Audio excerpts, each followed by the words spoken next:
Today we will be covering two topics. First, we will be discussing about how the EU integration actually came into being, what were the main motivations about the EU integration, how it developed, and what were the major theories that influenced the EU integration. And when we're looking at, we will also look how the EU integration process actually transformed, evolved, and changed.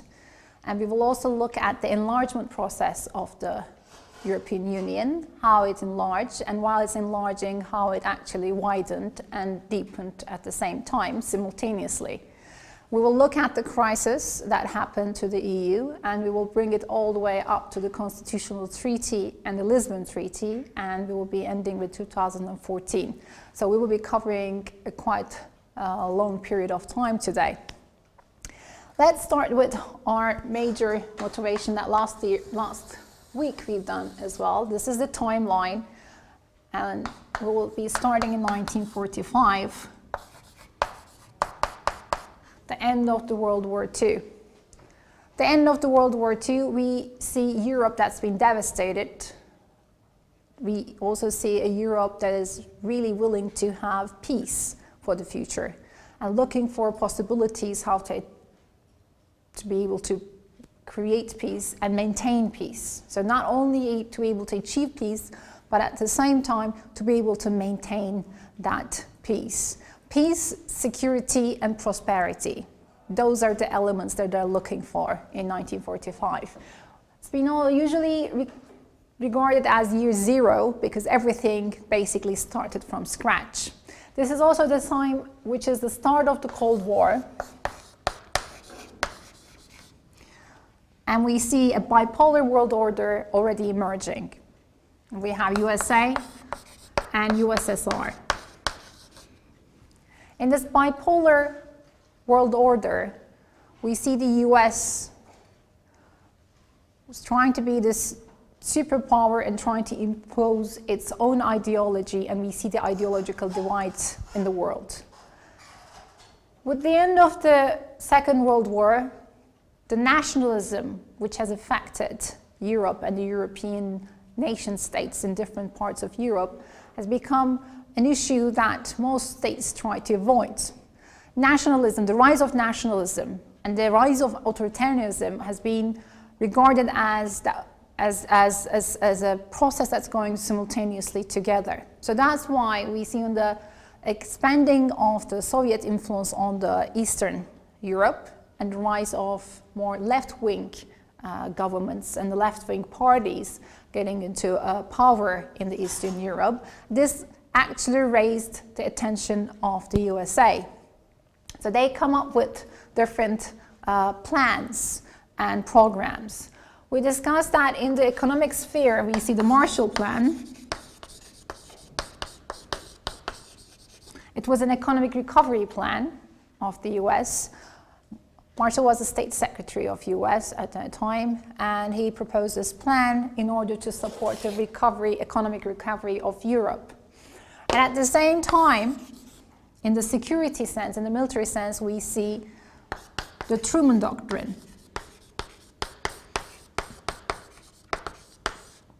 In the Truman Doctrine, it was aimed that the Soviet threat should not be expanding more than it was agreed by the US.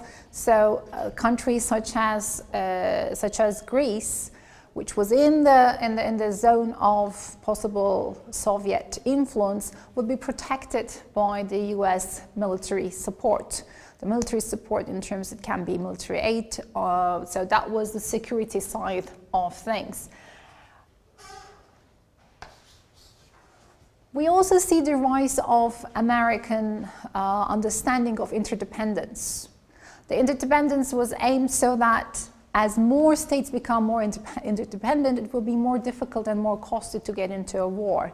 That interdependence was created either through the economic sphere, which means that interdependent economies with free market economy, especially with the financial system and the trade system, liberalization of trade, liberalization of the financial markets, that will allow not only the free trade in terms of goods, but at the same time services, and at the same time the financial means. As this was the situation in the world, with a more free trade understanding and unrestricted financial flows, it was very difficult for Europe to participate. Europe was weak.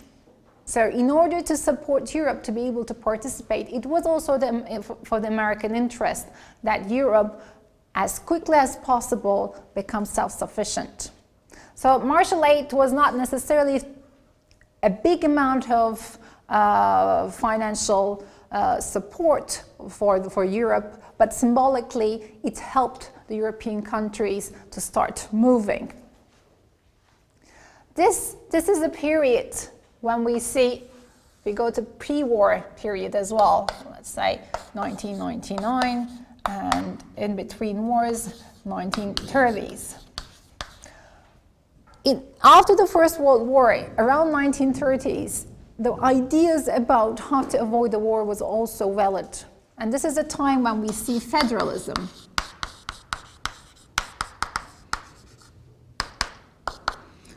As a possible theoretical background.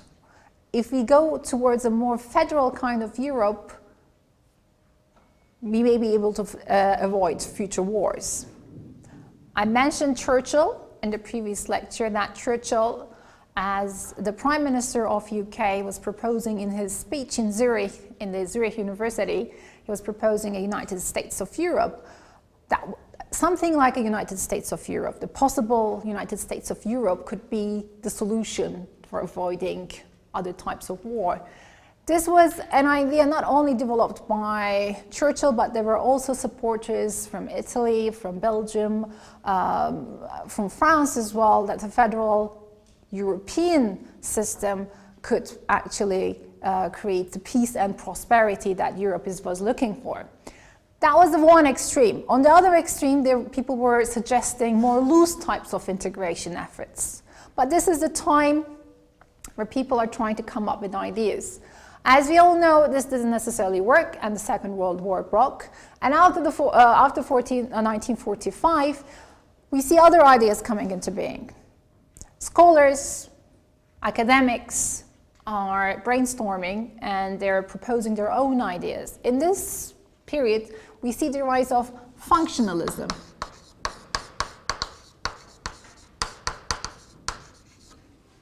In functionalism, it is argued that sector-based integration will be the solution. Federalism is a big, giant step forward, and it's very difficult in terms of providing integration. In order to provide integration, you have to have step-by-step integration, because it's more realistic and pragmatic. That was the idea of functionalism. And it's proposing that elites are the critical mass in doing that.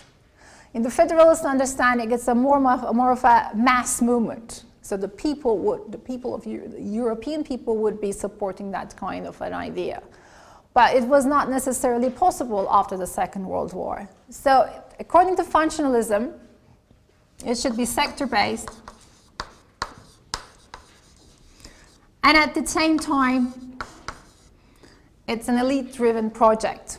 Elite-driven project in the sense that it's the bureaucrats, scholars, politicians, academics, who would be pushing for this kind of an idea. Not necessarily the person on the street, but the elite who's actually thinking that this is for the benefit of the public. So the whole idea become elite socialization, as they call it. This was further developed and become neo-functionalism.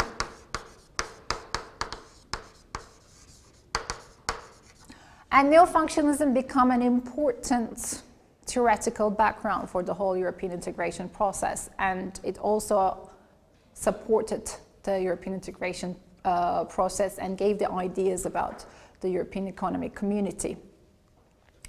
And neo-functionalism and functionalism, Ernest Haas and David Mitrany, were the supporters of these theories. Sector-based elite socialization, and they supported supranational institutions. For neo-functionalism, institutions are important. In order to make certain things happen, you need to have institutions. You have to institutionalize things. With the institutions and supranational institutions, you can actually make things happen. So the neo-functionalism gives very much and very high importance to institutions. You cannot just create ideas. In order to make these ideas work, you have to put in place certain institutions who will be taking the actions. So that's the idea about neo-functionalism, supranational institutions. And those institutions are supranational because they will be deciding on behalf of the states. So they are above the states. And they will have the power to be able to decide on behalf of the states. Neo-functionalism over time loses importance. So 1940s, 50s, let's say 30s. Neo-functionalism 60s up to 70s. In 1970s, with the changes in the global politics and at the same time changes in the European integration process, we will see that there has been certain changes in the European integration process as well.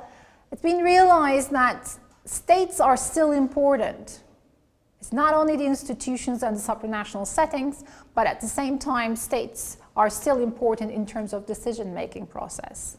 They don't necessarily only give their power to a supranational authority, but they still would like to have a say, and the integration is limited to how much the state is actually giving the limits for its expansion. So that was the time when Andrew Moravcsik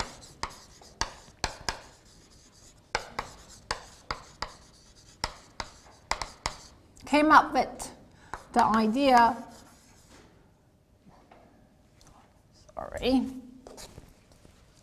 liberal intergovernmentalism.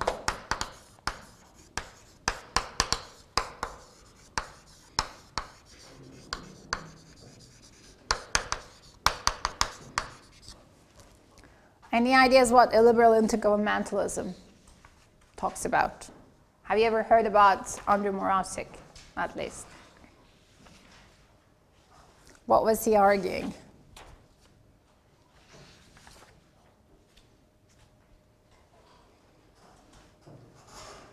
No? Decisions are made domestically. Mm-hmm. All different decisions are made at the domestic level. Then that leads to an international, like, intergovernmental bargaining process. Then an institution is already like implementer of those the outcome of that bargaining process. That is actually true. What happens is that he argues that actually the whole bargaining process that we even see in the integration is actually done between governments. More than the supranational institutions, the governments are still very important. And the major decisions, which are the most important decisions that will shape the integration, are actually still taken in between governments. So the intergovernmental bargaining is still very critical. And because of that, you have to put some more emphasis on the nation state. But at the same time, you have to keep in mind that the interdependence and the role of the institutions are important. So he tried to give a more balanced view about integration. And he tried to say that there is an international demand for cooperation, but states are still very important in making critical decisions. This was also a reflection of 1970s. Why there's reflection of 1970s, because it's the time, think about 1970s in general, it's the time where there's the oil crisis, the economic recession, and states who used to constantly interact together and have a more liberal view about world politics become a bit more introverted and in terms of more limited with their perspective towards further integration, further collaboration, further international cooperation. It was the time to put the national interest at first as a priority. So that was an inevitable reflection of the international politics as well. So that we can see that with this liberal intergovernmentalism, there's a reflection of the realist and neorealist perspective, if we're going to talk about the IR theories, in addition to liberalism. So it's a combination of both, taking elements from neorealism and at the same time taking certain elements from liberalism. So it's a mixed match of theories. This is 1970s. And if we move further on with the European integration theories, we see that other theories become more important with the changes of the European integration process too. So when we come to 1980s,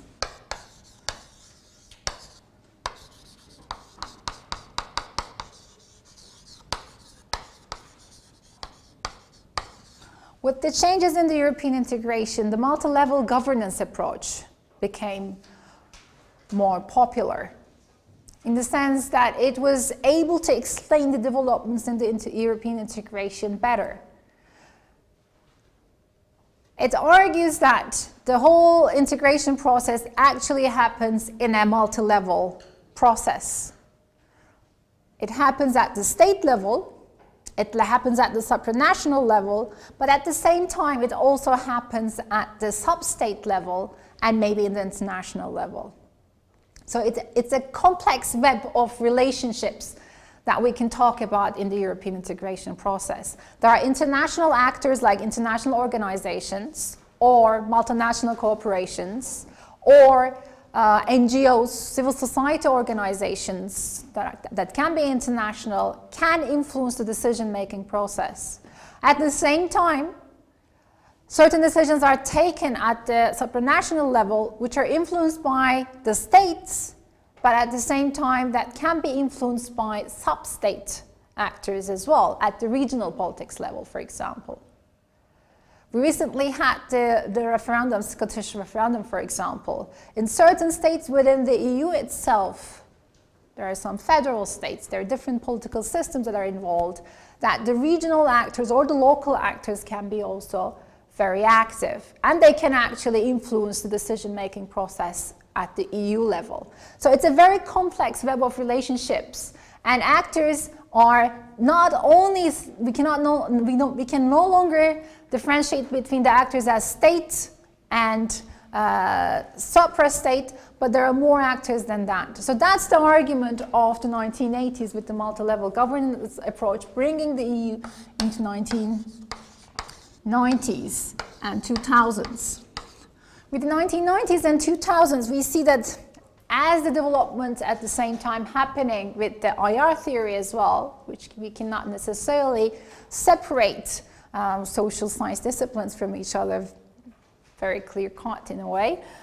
We see also that there are certain different kind of ideologies and theories influencing the explanation of the European integration process, which is social constructivism, for example, institutionalism, which is influenced by rational choice theory, and in the same time, like the historical understanding and new regionalism. So all these new theories and Europeanization literature came into being in 2000s. I forgot 1 0 over there. So that's this, in a very short summary, if you have to make a very short summary of EU integration theories, that will be the development. Let's fill out the gaps right now. The whole EU integration process is the debate between widening versus deepening. Widening in the sense that there's more member states joining the EU. Deepening in the sense that the EU is becoming a more deeper integration. that tension continues to happen within the EU constantly. Deepening versus widening. Some argue that if you widen, if you become bigger and bigger, and at the same time, if you add more member states, you will become more heterogeneous. You're not going to be staying more homogeneous. This will make life more difficult in the sense that there will be more member states, and more member states meaning that there will be more member states deciding on certain matters, making difficult choices. There will be different interests involved in the process, and different interests will make decision-making more difficult. So we have to keep the numbers small, so it shouldn't widen very much if we would like to have a deeper integration. Deeper integration means it will be an integration that will involve more subject matters, more sectors, in a more deepened way, in a more sophisticated integration, or maybe in a more supranational type of integration. Certain states in the EU, as you might imagine, would prefer to have a more deepened EU. And some states, because of their own national interests, priorities, or perspectives about what kind of an EU they would like to have, they would like to have a more widened Europe, and maybe a more loose type of integration. UK, for example, is an example for a more wide EU, which will have less deepened sector-based integration. Contrary, France or Germany would prefer to have a more deepened EU. This different type of opinions, in one hand deepening, in the other hand widening, continues to happen from the start of the integration until today. But what we have seen so far is that this is not either or, it's usually happened together. When we look at the history of the EU, we see that deepening happened as well as widening. The more member states joining the EU was not necessarily an obstacle for the EU to become a more deepened integration. So everything starts with the European Coal and Steel Community, with the Paris Treaty, as an experiment,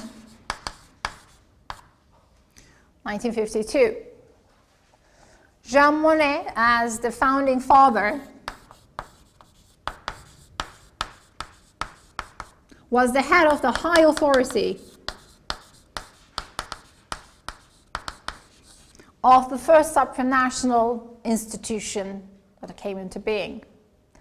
And the first supranational institution, which is the high authority, became very successful, and the European Coal and Steel Community proved to be a success between the sixth founding between France and Germany in order to avoid a future war with the two core industries of that time, coal and steel, which were the major ingredients of war during that time. If France can have a say on the production of steel in Germany, I was hoping that it will probably be able to control the amount of steel that's being produced, which will provide the major ingredient for the war industry in Germany. So that was the major aim, and it became quite successful. So that brought us to 1957. In 1957, we have the Rome Treaty. With the Rome Treaty, European Economic Community was established. And it was established with how many member states? 6 member states. Which is France, Germany, Italy, Benelux countries, which is Netherlands, Belgium, and Luxembourg, the first countries establishing the European Economic Community. When it's established, it had supranational institutions. Like in the case of the High Authority, a similar institution was established. That was called the European Commission. The European Commission was the supranational institution that was established, like in the case of the High Authority, which was giving decisions on behalf of the European Economic Community. It involved members from the member states, from 6 member states, and the decisions were actually binding for those member states. In the course of its development, the EU has always transformed and evolved through treaties. And it was depending on either on the crisis or in terms of need, or it was due to the need of international environment. So it either responded to its own domestic needs, or it responded to the international requirements or changes in the world. This is how it has changed. When it was established, the aim was that to provide peace and prosperity for Europe. So it had a political aim, peace and prosperity, but it tried to do it through economic tools. The EU has always, and the European integration process has always been a political process. The name was suggesting that it was an economic community, an European economic community, but the tools were economic. At the same time, the tools were trying to serve the purpose of creating prosperity while trying to creating stability within Europe and peace, bringing peace to Europe. So the aim was political. So always keep this in mind. Because it's always been reflected that the European Economic Community only had economic aims, which is not true. The economic aims was a result of the political aims. And this was always been the case. European Economic Community created with as we discussed in last class, with the neo-functionalist idea of sector-based integration, hoping that the sector-based integration with the spillover effect will bring, remember the spillover effect, integration in one sector after being successfully achieved will bring consequences that will create integration in other sectors. So it will spill over to other sectors as well. So with this kind of aim,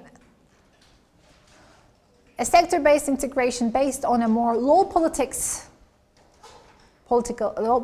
sector will create integration in other sectors, which will at the end create probably a more high politics policy area as well. That was the whole idea. Maybe at some point in life, if we're able to create integration in more low politics area, at some point maybe we'll have defense or foreign policy.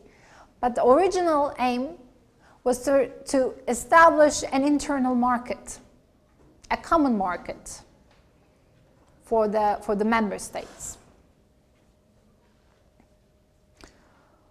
For those of you who are not maybe familiar with economic integration, it goes through different steps. Let's put it that way. The first step would be the first level of integration would be maybe the simplest type of integration, the most simple and more maybe the loose type of integration. That type of integration will only propose integration at the very basic level of integration. Any ideas who would it be? Free trade. That would be the free trade. What does free trade proposes?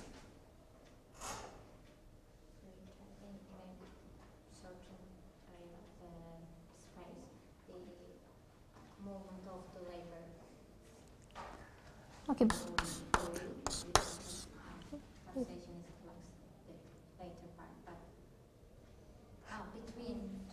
Let's say state A and state B. In the free trade area, state A and state B will agree that we will not charge custom taxes from each other.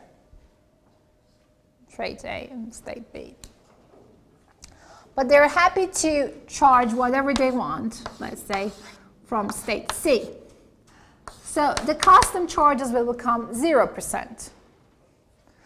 Between A and C, though, A can say that I can charge 10% customs charge, and B can say I can charge 20% for customs charge from state C. That's called free trade. They usually, it's possible to see different examples in different parts of the world where there are free trade areas, free trade zones, and there are certain rules that are governing that area according to this rule. But if you push the integration a bit further, if you would like to have even further integration, then you will have what? Then you have the customs union. Let's still keep state A and state B. What will be the difference between the free trade area? Obviously, this is a more more sophisticated type of integration. There is still no customs tariffs between those two states. What will be the difference in terms of their relation to state C?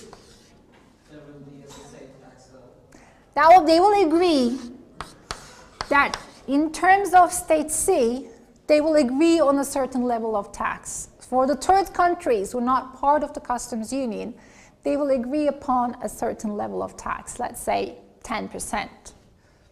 So both of them will charge 10% for the third countries in terms of customs charges.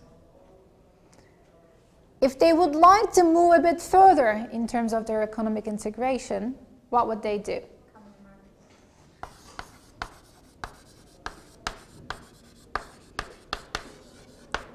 Then they will have a common market or internal market. I mean, it depends on how you call it. So what will be the difference between then customs union and common market?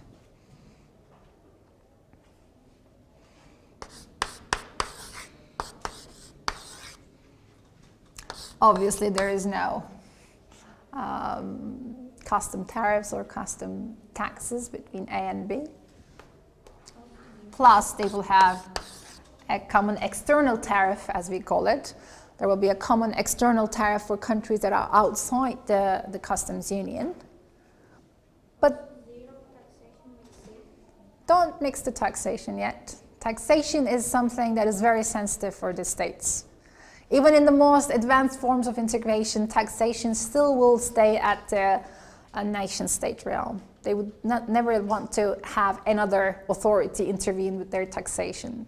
They're very jealous. States are usually very jealous in terms of taxation. It's like defense. Because it's the money in your pocket, right? You would like to have a say on that money in your pocket. Have you heard about 4 freedoms? What does 4 freedoms means? Freedom of finance, freedom of goods and services, freedom of movements, and something else. You started from it's like a backward, but you're right. It's about capital, the free movement of capital. So the capital, money, should be able to move from one state to the other freely, without any taxation, without any kind of financial obstacle, like a tariff obstacle. People, you're talking about people, labor.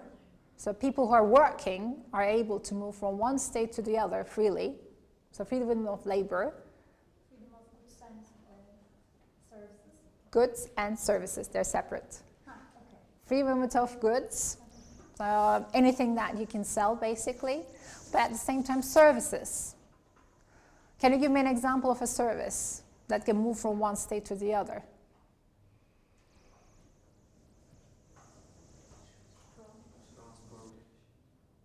Transportation is a service. Like if you buy a plane ticket or a bus ticket, some company is providing you a service.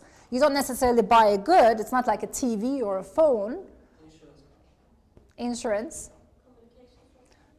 The mobile phones, right? The services that you're paying money for a service that you can use. Insurance, health, right? If you go to a hospital, you don't necessarily buy a you know, I don't know, dress or something, but you're actually buying a service. I would say politics, but I think it's not related. Sorry? Politics responsible for EU border protection. You're moving a bit too further away from the subject. Yeah, too much. Tourism, education. If you go and do a master's degree abroad and you pay for it, it's a service. You're buying a service. So all those kind of things that you are actually benefiting but not necessarily seeing as a good are services. So the service industry as well. It's more complicated sometimes to be able to regulate than the goods because it's more sophisticated in certain aspects and they might require more standards in order to be able to move from one country to the other. But these 4 freedoms are included in the common market. So if you have a common market, those 4 freedoms should be able to move freely within that market that you're arguing. And the EU, at that time, the European Economic Community, and be careful about using this terminology right. This is European Economic Community when it's established in 1957. It aimed to establish a common market between the member states. That was the aim. So they were hoping that in a certain period of time, they will be able to establish these 4 freedoms to move freely within the common market. You were saying something? No, you were saying something. So then to the common market, the whole thing is only about the goods then? It can be on the goods depending on how you mention, but it's the less sophisticated and easier type of integration.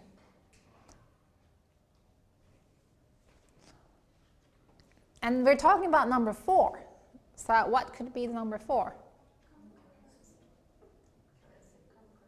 And how do we have a common currency? Central bank. You have to have a central bank, obviously. Somebody was saying something on the behind. Yeah? One central bank. You were saying central bank. It's called a monetary union. So you will have a monetary union, which means that your monetary policies, not only economic policies, but at the same time monetary policies, should also be in line. At least you have to agree on certain rules and standards to be able to operate in the monetary policy as well. So how your currency will be valued, how the central bank or banks will be regulating the policy area. So this is one step further. As we all know, the EU established a European Monetary Union and accepted a common currency which is called euro.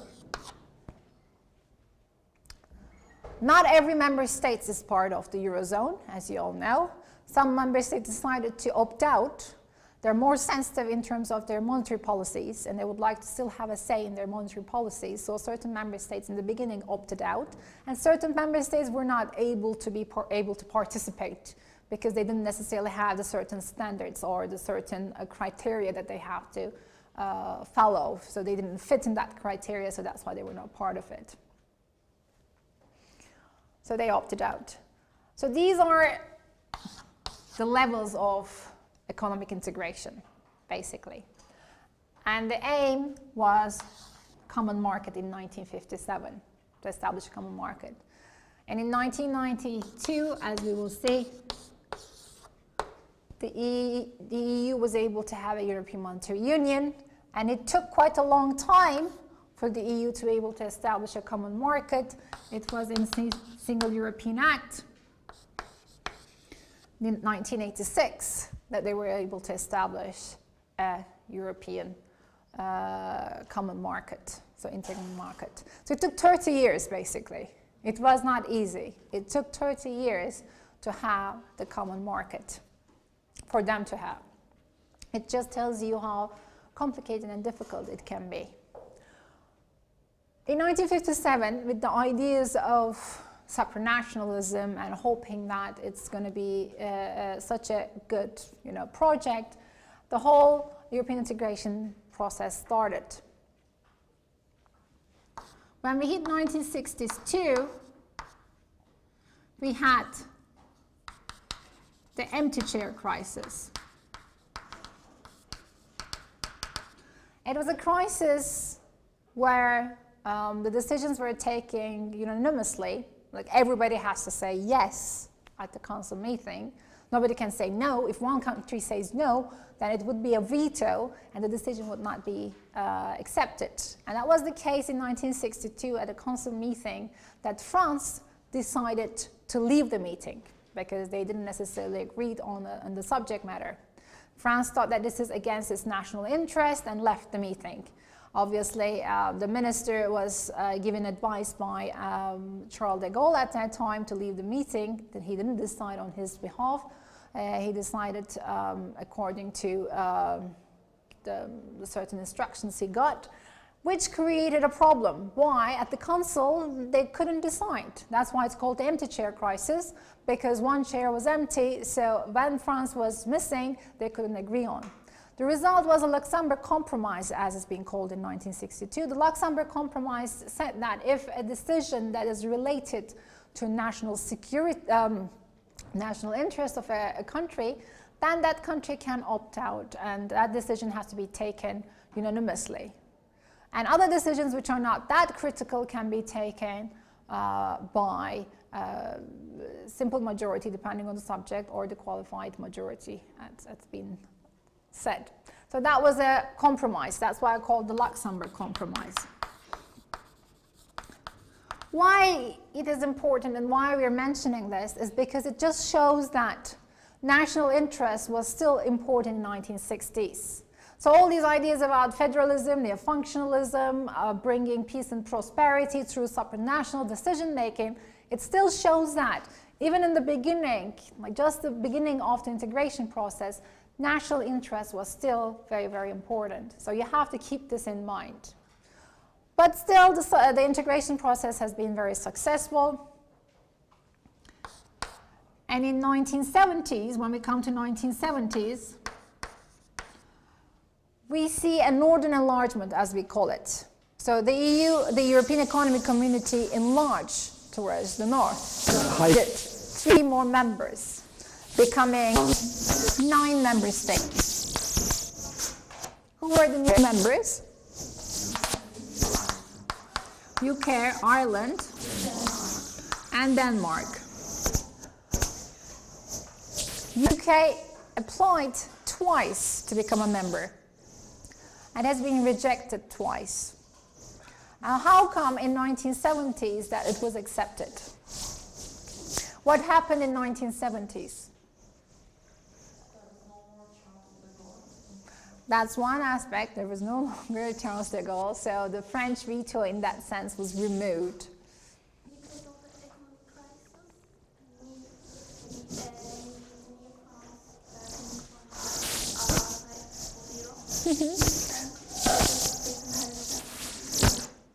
Exactly. So 1970s, it's the oil crisis, which is affecting every single member in the world community, but especially industrialized countries who are in need of cheap energy resources, cheap oil.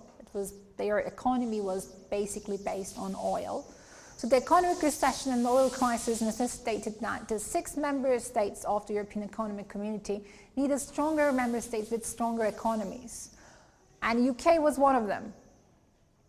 With a strong financial system, with a strong financial basis, and at the same time economically advanced. Plus, it was the time that UK discovered the North oil resources in the North Sea. So those are the plus sides for the UK to become a member to the European Economic Community, and it was included in the 1970s. And we come towards 1980s. In 1986, the Single European Act. The Single European Act is a treaty. It's called an act, but it's actually a treaty, which brought changes for the European Economic Community. First of all, it was the establishment of a common market. So finally we have the internal market, or the common market. After 30 years, certain conditions were met and it was possible to have a freedom of four freedoms. After 30 years of waiting, the European Community is able to establish an internal market. As it established an internal market, it deepened its integration, further integration. It meant that further integration. So the name has also changed. The name has changed from European Economic Community to European Community. In short, EC. And in Turkish, Avrupa Topluluğu, Avrupa Ekonomik Topluluğu. EEC meant Avrupa Ekonomik Topluluğu, and European Community meant Avrupa Topluluğu. They established a common market. 4 freedoms, finally, was established. It brought other changes in other policy areas that I'm not going to go into detail right now. But this was a transformation, not only in the name, but there was a transformation which has to be reflected in the name as well. So that was the reason why there was a name change. And in the meantime, we also see the enlargements. 1981, we see the enlargement towards another member state, which is Greece. And in 1980, with the Single European Act, that was the addition of Spain and Portugal as well. So Greece, so in short we can say 1980s, Greece, Portugal, and Spain. So that was the enlargement towards the south. Then it becomes 12 member states now. Now we have 12 member states of the community. So 2 things come into mind then. Well, why? Well, what were the common? First of all, what was the commonality between those states? Any ideas? These are southern European states, Mediterranean states. If you'll still include Portugal as a Mediterranean state, let's include it. It's an Atlantic state, as you know. It has no border to the Mediterranean, but still. What are the commonalities of those states? In terms of politics and in terms of economy? Not now, don't think about now, think about 1980s. Post-dictatorships. Yes. Post-dictatorships, so those were countries that had dictators, authoritarian regimes previously. There has been a political transformation and they became democracies, but these were new democracies or more fragile democracies, if we can call them. What else in terms of economy? Were they very advanced? Were they industrialized countries? Developed sea trade and agriculture. It was most agricultural states. Think about the sea and think a bit further in terms of history. What? The Mediterranean, but plus what? Portugal and Spain. These are in Southern Europe and Mediterranean between Middle East. Maybe a linkage between these geographies. No, you have to go a bit further then. Think about history. They might have transatlantic trade connection. But why? Finally. We are talking about Spain, Portugal. They basically ruled the world for a long period of time.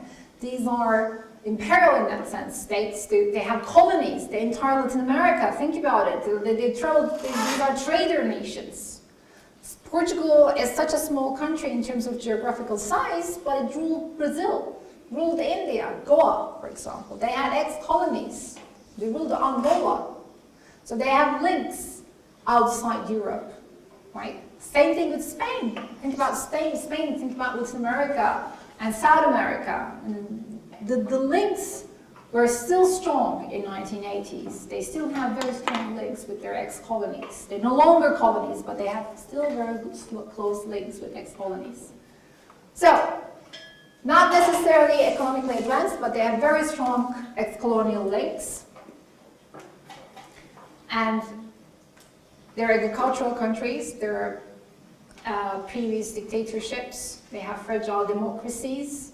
So in one sense, in terms of political stability, they're not really bringing too much political stability within the European community, but they're bringing opportunities, economic opportunities.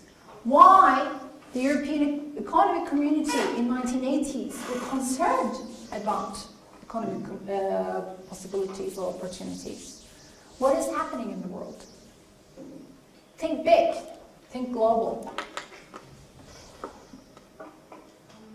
I think I read from that because of the Gorbachev government and the things were getting looser between USA and the USSR, and they were being afraid of being on the side, and they compromise and they get bigger, and Europe is on the side, so they don't want it to happen. They want to get more strong in case of the end of the Cold War. The whole idea, go back to 1950s, the whole idea is what I said, peace, stability and prosperity. In order to have prosperity, you need to have a big market, and you're able to compete with within the global market. And the 6 member states, it was not enough to become a global market in the 1950s. That's why it's keep on enlarging, to be able to have a bigger market, bigger population, bigger land mass, in order to have different countries being part of the European economic community, create diversity, different strengths, different weaknesses, but at the same time different strengths as well. In 1980s, we're seeing that after the detente, we're seeing the signs of globalization. The world is becoming a smaller place. The division between the bipolar world is no longer as strong as it was before. We see Gorbachev is giving the signs that the Cold War might be ending, or the USSR politics is going to be changing at least. But the EU, and at that time the European powers, realizing that we need to establish a bigger market.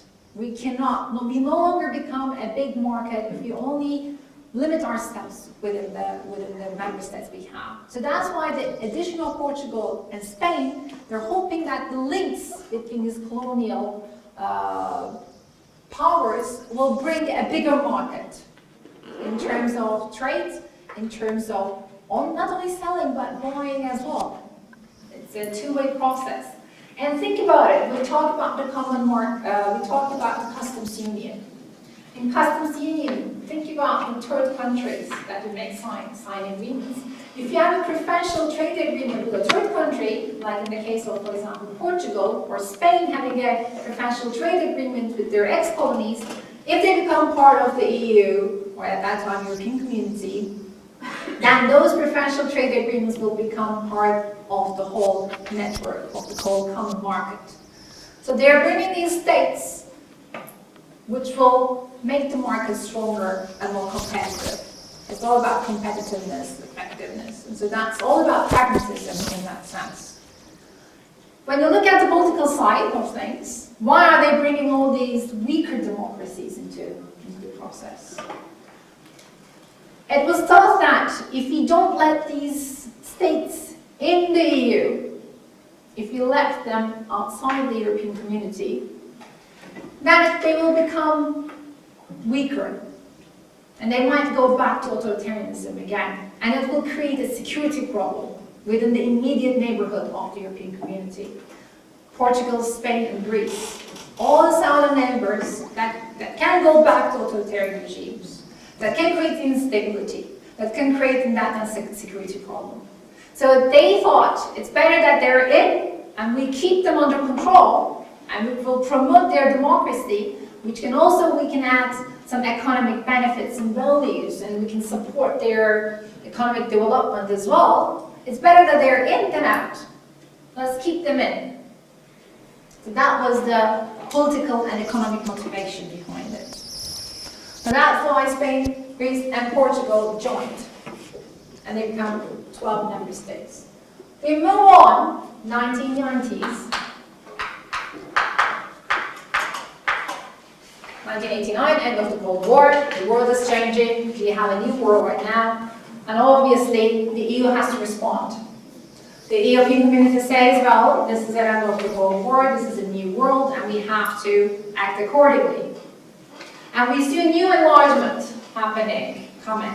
But before a new enlargement, there has been a change within the EU itself. The European Community says now we have the common market, but we have to push integration a bit further. That's not enough. In order to become more competitive, to be able to compete with the world pressure, what we have to do is that we have to have a monetary union. We have to have a monetary union, and we have to be able to respond to the political crisis around us, especially the European continent. So with the Maastricht Treaty, or the Treaty of the European Union, in 1992, TEU, or the Maastricht Treaty, the European Economic Community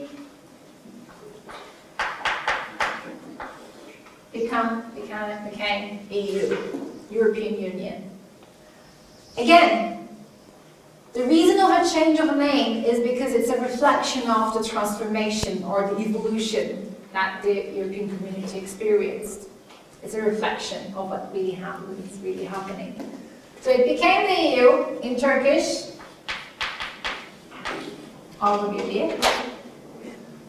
with the Treaty of the European Union. With the Treaty of the European Union, there has been substantial changes with the general institutional and policy structure of the EU. They introduced a pillar structure. It's like a Greek temple, that's how it's been named. Like in the Greek temple. In the Greek temples, there are pillars to hold the roof on the top. They suggested that there should be a community pillar, the first pillar, as they call it. It's called the European Community Pillar. All the policies that actually go under this pillar are going to be common policies. And those are supranational policies. Those policies are binding for every single member state. For example, the Common Agricultural Policy. If it's decided, it's binding for every single member state. It's called the European Community Pillar, or the Common Pillar. The second pillar was the Common Foreign and Security Policy. The name was common, it says the Common Foreign and Security Policy, but the policy was not necessarily common. It was a very loose type of policy that was an experimental process at that time. Let's have a foreign policy that we introduced, and in the long term, it might end up becoming a supranational policy. But in the beginning, this was an intergovernmental policy. So the first pillar is supranational. The second pillar is intergovernmental. Intergovernmental in the sense that governments are deciding on this policy area. It's not the supranational institutions like the European Commission, but it's the European Council or the member states are deciding on the issues that are under the Common Foreign and Security Policy. And it was a reflection of the end of the Cold War, that the European states are arguing that we have to have a common policy, we have to decide on certain policy areas, because we need them, because what they've seen is that they saw in 1990, in the beginning of 1990s, there was something happening in the immediate neighborhood of Europe. What was a major crisis in 1990s, in the beginning of 1990s in Europe? Dissolution of Yugoslavia. The dissolution of Yugoslavia, the Bosnian crisis. After the Bosnian crisis, the EU member states at that time, the European Community member states, were not able to respond. They were not able to respond coherently, they were not able to respond rapidly, they were not able to respond as a common, with a common voice. And because of that, that was a shameful experience. Something so bad as the Bosnian crisis happened in the immediate neighborhood of the European community, and they were not able to have a coherent policy. So that's why, if they want to become competitive in terms of economics, they have to be able to at least have a common say in certain crisis situations. So that was the reason why they established a common foreign and security policy. As I said, it was an experimental process, it was a loose integration, intergovernmental, but at least they thought this is a starting point. We should start from somewhere. And the third pillar was the Justice and Home Affairs pillar. Justice and Home Affairs. What does Justice and Home Affairs mean? It means mostly related to the borders, issues that go under the Justice pillar, like fight against organized crime, in terms of cooperation in the justice matters, and Home Affairs basically security matters. Because they realize that the security matters, if you're talking about security matters, you cannot really differentiate the security matters. The crime does not necessarily respect borders, so you have to decide in a common ground. You at least have to collaborate, and it has to be under the Intergovernmental pillar too, because that was also a very sensitive issue. Foreign policy is a sensitive issue. Internal security is also a sensitive issue, like police cooperation, fight against drugs trafficking, for example. Why do they need such a policy area?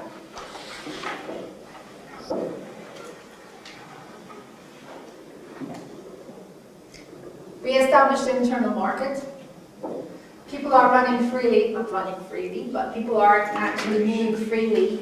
No internal borders any longer. The external borders are controlled by internal borders, no longer internal borders. So if you're crossing the border between France and Italy, no longer passport checks that they were hoping to establish.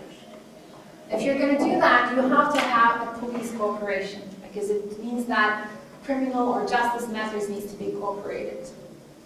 So you cannot necessarily differentiate between security and foreign security from each other. So you have to make sure that those subjects are, these subjects are interrelated, and those areas have to be at least regulated at a certain level in a common way.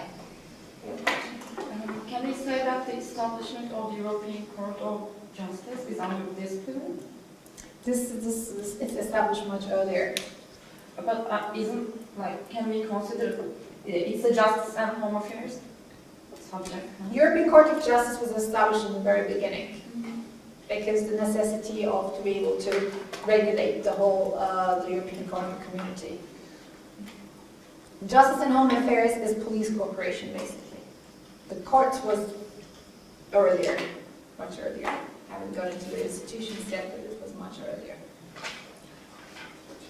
So that was the establishment of the pillar structures. And two pillars, intergovernmental, loose cooperation, one pillar, supranational. And this pillar structure made everything very difficult to operate in that sense. And we'll see how it has changed. Again, end of the Cold War, there's another enlargement, a northern enlargement. End of the Cold War, dissolution of the Soviet Union, and it's then enlargement towards the north. Again, a strategic move, inclusion of member states that are close to Russia. Finland, 1995. Finland, Sweden, Austria. Becomes 15 member states. Finland is just bordering Russia at that time, almost Sweden. You cannot really make a differentiation. And Austria is in the middle of Europe at that time, and newly transitional countries from the communist regime to the market economy. So Austria is just in the middle. There is another expansion, there's another inclusion. As you can see, it's happening simultaneously. On one hand, there is the deepening, and on the other hand, it's widening. On one hand, it's transforming and becoming, and integration is becoming more sophisticated, more deepened, but at the same time, it's widening.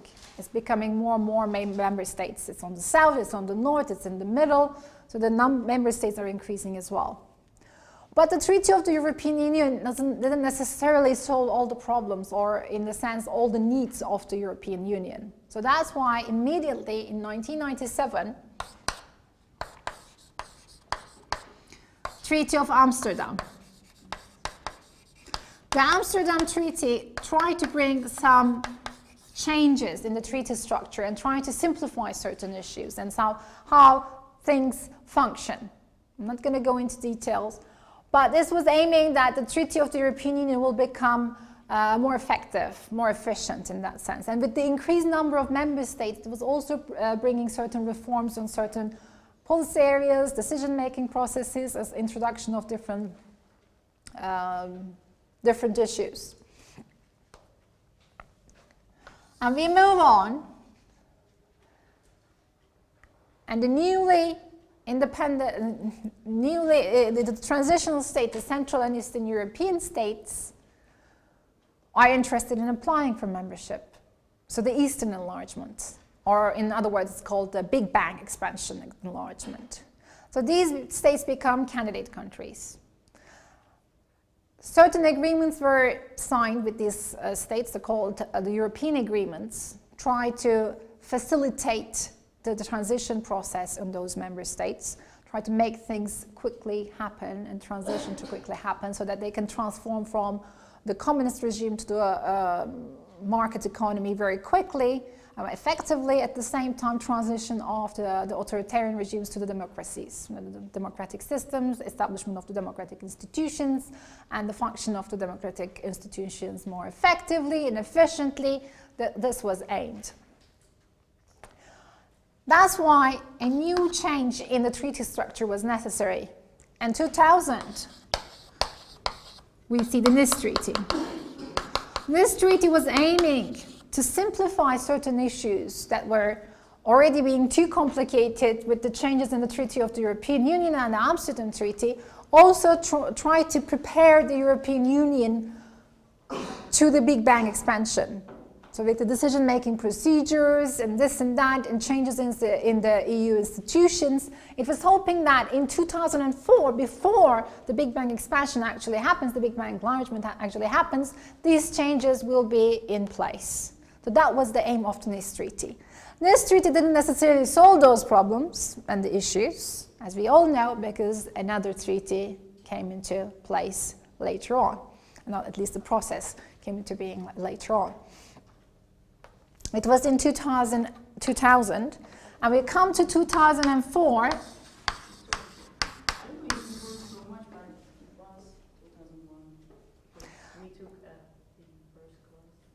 The treaties are signed in a certain date, and then you can see two dates for the Treaty of the European Union as well. Two dates, you can see two dates. One of them the signing treaty, one of the sign of this treaty, and the other one can be the came into force. Because it takes time, as you all know. 2004, the Big Bang expansion, and we become how many member states? I lost my hand. There are 10 more included, so 25 member states. Which member states are there?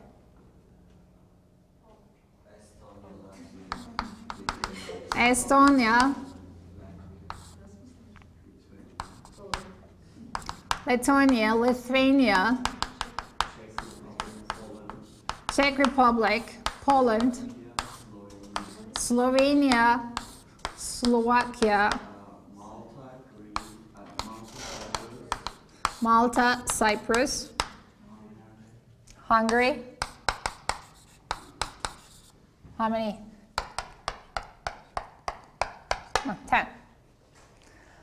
One clarification in terms of Turkish and English.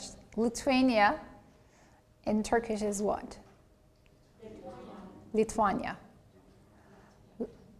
Letonia in Turkish is what? Latvia. There is no such a country called Letonia. Böyle bir ülke yok. Doesn't exist. Not yet. Might happen. Okay? As you are IR students, I think you can be a little bit more sensitive about this. Okay? 2 member states joined in 2006. It was accepted that they were not ready enough, so they couldn't join earlier. Which states were there?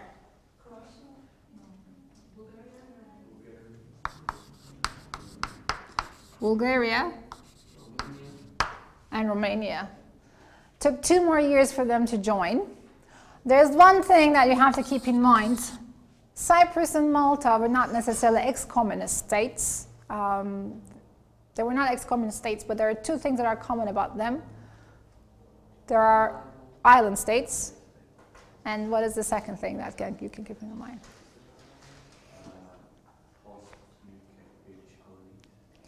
That can be a commonality too, yeah. They were members of non-aligned. Yes, but I'm talking about something much more like simpler. They're very small states, like in terms of population. So they're like mini states in that sense. So why am I mentioning it? Because this is also an issue in the EU as well. The size of the states, big state versus small states. The location of the states, a state that is like on the south or the north or the east or the west can make a difference. And in terms of their histories as well, being having an imperial background or being an ex-communist, these are different issues that impact their decision making, their national interests, their policy priorities within the EU itself. So 2006, the EU becomes 27, and the last enlargement, Croatia, 28. At this moment, there are 28. In 2014, there are 28 member states of the EU at this exact moment.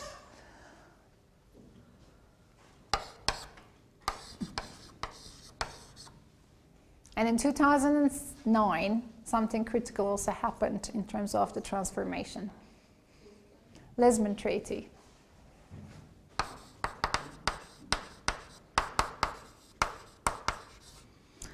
The final treaty that is actually now in force is the Lisbon Treaty. There has been a constitutional treaty, you might see it CT, the constitutional treaty, which was accepted and rejected by referendum in different member states. It was born dead. It was through a process which we'll be discussing in the next hour. But it was also hoping that with this Big Bang enlargement that the EU will have a new treaty which is simplified, that it will be possible for every EU citizen to be able to understand very easily. The decision-making procedures will be simpler, and it's also going to provide a more stronger stance in the world, as a more like a common voice in terms of foreign policy, in terms of different policy areas, that will make the EU ready for this new Big Bang enlargement. That was the aim. But it was born dead, it was rejected by the referendums of different countries and the EU, and that's why it has to be transformed and accepted as the Lisbon Treaty in 2009. And this is the current situation right now. The EU is still in the process of enlarging. There are more countries who are in the line trying to become members of the EU. They are official candidate countries. There are also potential candidate countries. They're not official candidate countries, but they're potential candidate countries. So they will, if they fulfill certain criteria, they will be able to become official candidate countries.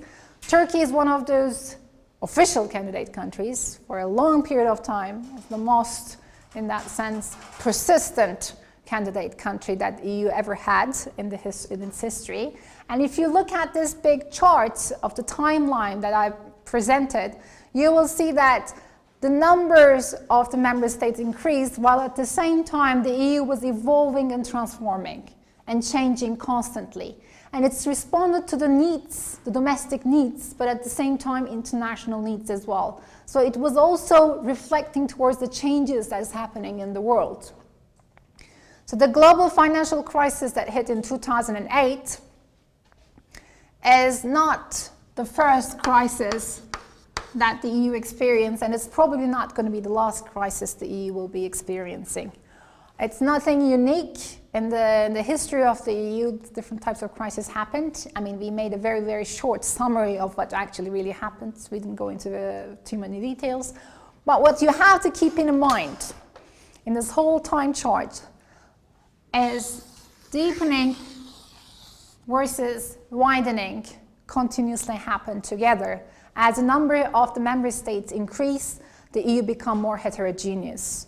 It's become less homogeneous. The decision making become more difficult and more complicated and maybe more sophisticated, but at the same time, there has been increasing criticism towards the EU that it becomes inefficient, more bureaucratic, etc., etc. But this was an inevitable consequences of the development of the whole EU project itself. And at this moment in 2014,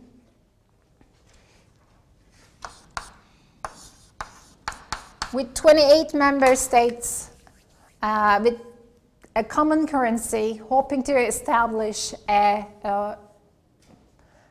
foreign policy that will make the EU more of a global player in the world. The EU has gone through a very long and complicated timeline. So let's give a break here.